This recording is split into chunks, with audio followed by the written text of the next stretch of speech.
The image of women trudging through the forest, carrying Tommy guns and swords, is not what comes to mind when one thinks of war.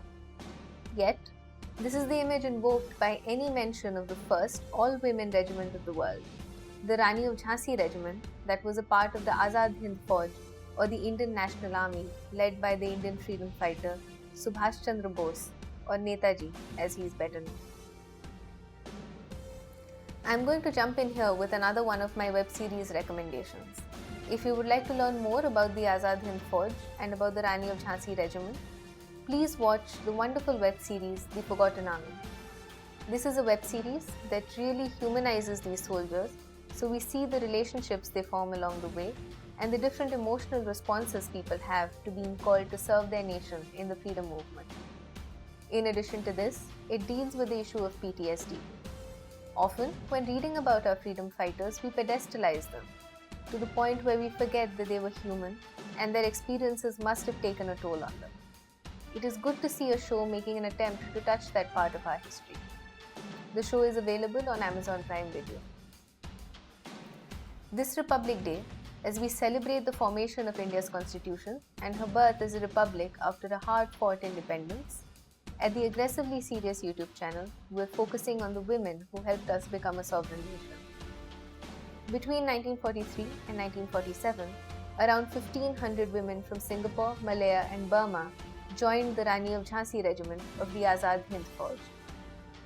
These women came from disparate socio-economic backgrounds. Some were members of the moneyed elite and others were daughters of plantation laborers. How did this happen though? Was this simply a battle for India's independence, or was it also a nascent expression of India's feminism? What was interesting about these women was that they joined the independence movement with a lot of enthusiasm, even though many of them had never set foot in the motherland.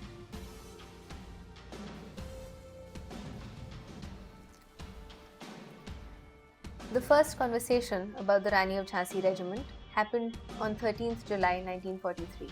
Between Subhash Bose and Lakshmi Swaminathan, who would go on to become the captain of the regiment. The regiment became operational the next day. It started with 15 girls, and we know from the accounts of Lakshmi Swaminathan and other veterans that the selection process was difficult and only the best and fittest were selected. Within a fortnight, the number of women in the regiment swelled from 15 to 50, and gradually the strength increased to 100 women. During a speech in Selangor, Malaysia, Lakshmi Swaminathan said, "The independence we want for India is not for men alone. It is for the whole country composed of men and women." By 22nd October that year, a special camp was inaugurated specifically for the Rani of Jhansi Regiment. In fact, some of these women were offered a cabinet position in the Provisional Government of Free India that had been announced on 21st October, just a day before the inauguration of this camp. The formation of this regiment was not just an exercise in recruiting troops for battle. It was a statement of what India's founding fathers and mothers imagined a free India would be. For Subhash Bose, the recruitment of powerful women was a prerequisite for national liberation. This is why even the name of the regiment was carefully thought out, in a way to tie what Bose hoped would be the last battle for India's independence with the first battle of India's independence, the Revolt of 1857. It was in 1857 that Rani Lakshmibai, the Queen of Jhansi, charged into battle against the British Army with her son strapped to her back and died fighting. It was to evoke memories of this woman's contribution to India's first battle of independence and bring the story full circle by reaching out to women to contribute to what he hoped would become India's final battle for independence. Perhaps Bose also believed that the involvement of women in the independence movement was essential because India as a nation has always been perceived as a mother, and the figure of Prakriti, the essential feminine force, and the image of the mother goddess have always been an important part of Indian culture. However, while there was a lot of symbolism involved in the origins of the Rani of Jhansi Regiment, these women were by no means mere symbols. Their training shows that. Bose had also made it clear to Lakshmi Swaminathan, the captain of the regiment, that these women were not a propaganda device. He wanted soldiers who would be competent on the battlefield. Each potential recruit went through a grueling 3-month-long preliminary training. After being accepted, they had a rigid routine that started with them waking up at 5 a.m., raising the national flag, chanting the national anthem, and swearing allegiance to the motherland.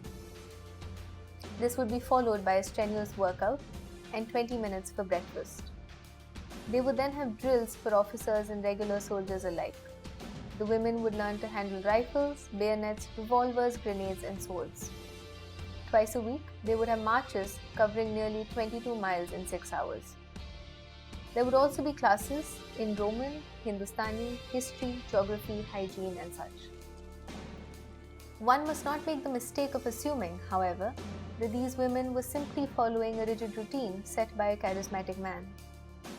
There is an interesting story about how these women often played a leadership role and even called Bose out when he strayed from the ideals he espoused.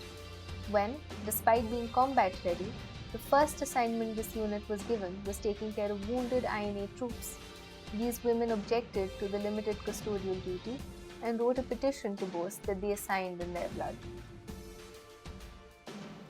In the spring of 1945, Captain Swaminathan writes, "The regiment anxiously waited orders to march to Imphal and fight shoulder to shoulder with our brothers." For Bose, Imphal was supposed to be the final battle for India's independence before they marched to Delhi, but the monsoons were particularly bad that year. Typhus and dengue fever ravaged both the armies, but the British Army naturally had far better access to decent food, and that is what kept them going. During this time, in addition to fighting, the Rani of Jhansi Regiment set up a frontline hospital to treat casualties. Despite all of this work, the Imphal campaign was a debacle and the troops had to retreat to Bangkok. Eventually, several members of the Azad Hind Fauj were captured and trials were held at the Red Fort in Delhi. Nevertheless, the efforts of the Azad Hind Fauj inspired the naval revolt that was the final nail in the coffin of colonial rule. Many of the founding fathers and mothers of India invoked symbols of women during the freedom struggle, from the gentle provider Sita to the warrior women of Indian history. In the Rani of Jhansi, Lakshmibai, Bose found the ideal representation of his ideas of the powerful seminal woman and a potent metaphor of Indian resistance against colonial rule. The women soldiers of the Rani of Jhansi Regiment represented a new articulation of female heroism, in which the threads of feminism and the nationalism that fueled India's independence movement came together and joined seamlessly. If you've enjoyed the video, please like it and subscribe to the channel. This will mean a lot to me, as it will allow me to continue producing interesting content for you. I will be back very soon with another interesting story and another interesting video. To stay updated, please subscribe to the Aggressively Serious YouTube channel. Thank you and take care.